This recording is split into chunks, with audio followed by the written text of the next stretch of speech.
Welcome back to the Sports Wrap.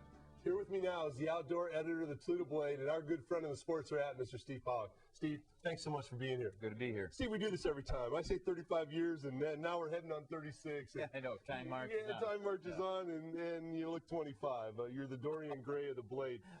Steve, let's get right to this. You're helping so many people with your great articles in the Blade. What can an average family do? Practical things, greening of America, light bulbs. Kind of tell us some practical things that an average family can do. Well, being careful with your energy use at home. Okay. Those light bulbs you mentioned. I hope we'll see the incandescent bulb pass into history. Okay. Fluorescent, these warm fluorescents that we have now, energy efficient. So much energy alone can be saved just for changing over to those.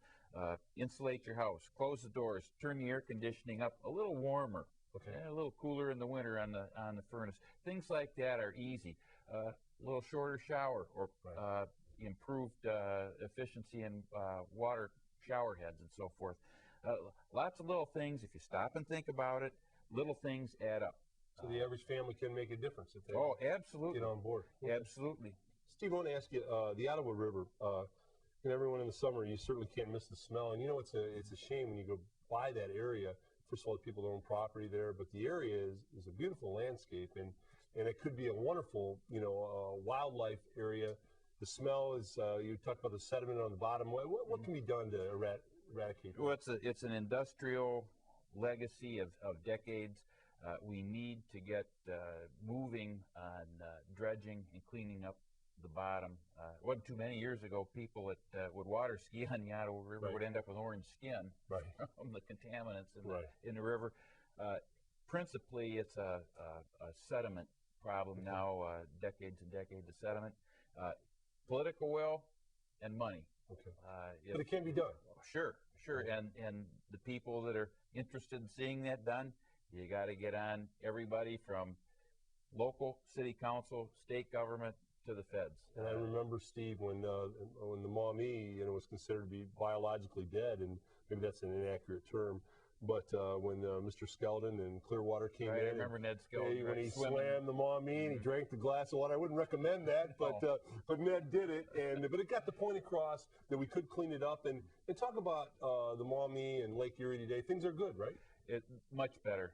Our main problem we'd spoken about before is invasive species in the lake, impacting the whole ecology of the lake and the way the food chains or food webs are set up and so forth.